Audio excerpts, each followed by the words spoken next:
प्रभु यीशु में मेरी सारी बहनों को मेरा नमस्कार। आज हम बात करेंगे कि बाइबल के अनुसार एक पत्नी को कैसा होना चाहिए। बाइबल के अनुसार एक पत्नी की भूमिका और गुणों को कई स्थानों पर वर्णित किया गया है, जो परमेश्वर की इच्छा के अनुसार उसके चरित्र, व्यवहार और अपने पति, परिवार व समाज के प्रति जिम्मेदारियों को दर्शाते हैं।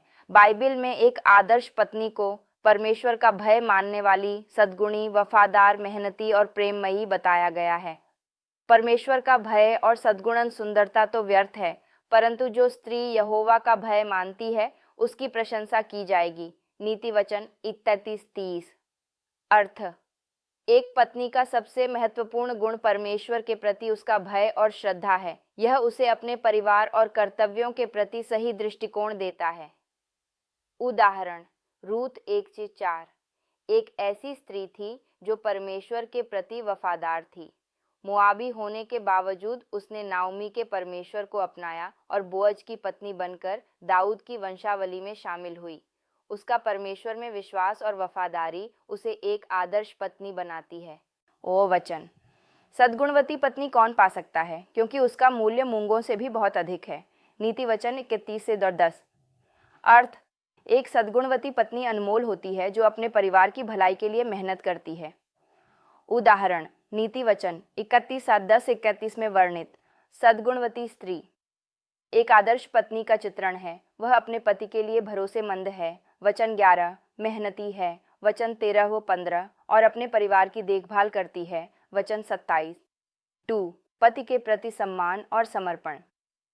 इसी प्रकार पत्नियां अपने अपने पति के अधीन रहें कि यदि उनमें से कोई वचन की बात न माने तो भी वे बिना वचन सुने अपनी पत्नियों के अच्छे चरित्र के व्यवहार से जीत लिए जाएं।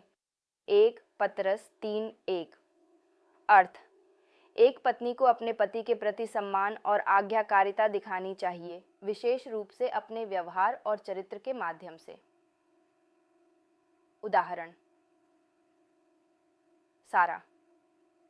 उत्पत्ति 18:12, 1 पतरस 3:6 ने इब्राहिम को स्वामी कहकर सम्मान दिया और परमेश्वर की योजना में उसका साथ दिया, भले ही उसे बुढ़ापे में मां बनने का वादा अविश्वसनीय लगा। 2 वचन: पत्नियां अपने पति के अधीन रहें जैसे प्रभु के अधीन रहती हैं। इफिसियों 5:30। अर्थ: यह आज्ञाकारिता प्रेम और सम्मान पर आधारित है, जैसा कि मसीह और कलीसिया के रिश्ते का प्रतीक है। उदाहरण: अबीगैल 1 शमूएल 25 ने अपने मूर्ख पति नाबाल के बावजूद बुद्धिमानी और नम्रता से दाऊद को शांत किया, जिससे उसने अपने परिवार को बचाया और बाद में दाऊद की पत्नी बनी। 3 प्रेम और सहायता। वचन: इस कारण पुरुष अपने माता पिता को छोड़ देगा और अपनी पत्नी के साथ रहेगा और वे एक तन होंगे। उत्पत्ति 2:24। अर्थ: एक पत्नी अपने पति की सहायिका और जीवन साथी होती है, जो एकजुट होकर परमेश्वर की योजना को पूरा करते हैं। उदाहरण: रिबका।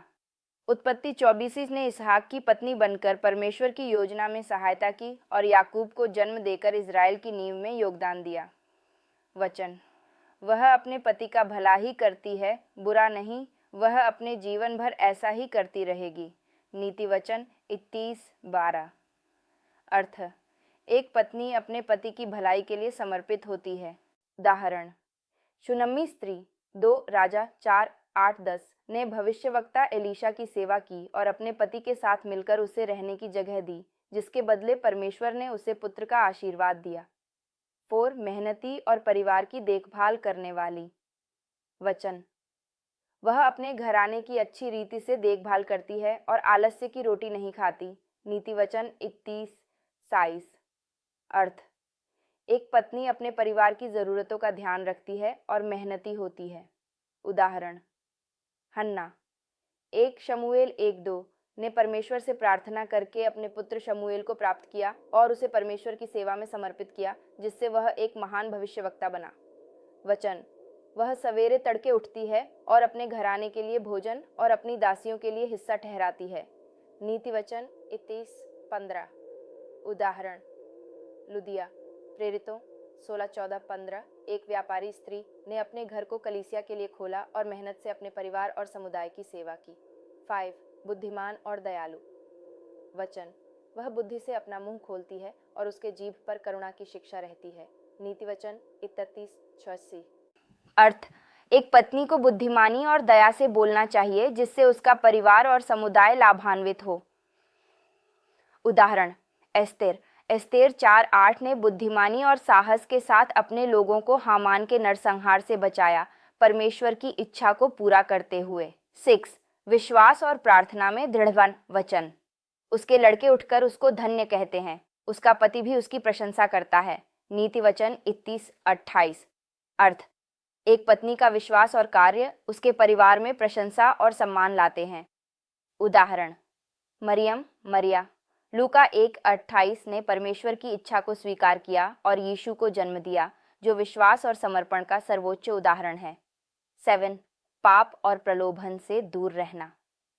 वचन: इसीलिए तुम सावधान रहो कि तुम अपने परमेश्वर यहोवा के संग की हुई वाचा को भूल न जाओ और मेरी आज्ञा के विरुद्ध मूर्तियां बनाकर उनके सामने दंडवत न करो। व्यवस्था विवरण 4:23। अर्थ: एक पत्नी को परमेश्वर के प्रति वफादार रहना चाहिए और पाप से बचना चाहिए। नकारात्मक उदाहरण: इजेबेल 1 राजा 16:21 ने मूर्ति पूजा को बढ़ावा दिया और पाप किया, जो एक पत्नी के लिए गलत उदाहरण है। इसके विपरीत एक पत्नी को परमेश्वर की आज्ञा का पालन करना चाहिए। बाइबल में पत्नी की भूमिका को पति के साथ एक सहभागी और सहायिका के रूप में देखा जाता है, लेकिन यह संबंध पारस्परिक प्रेम और सम्मान पर आधारित है।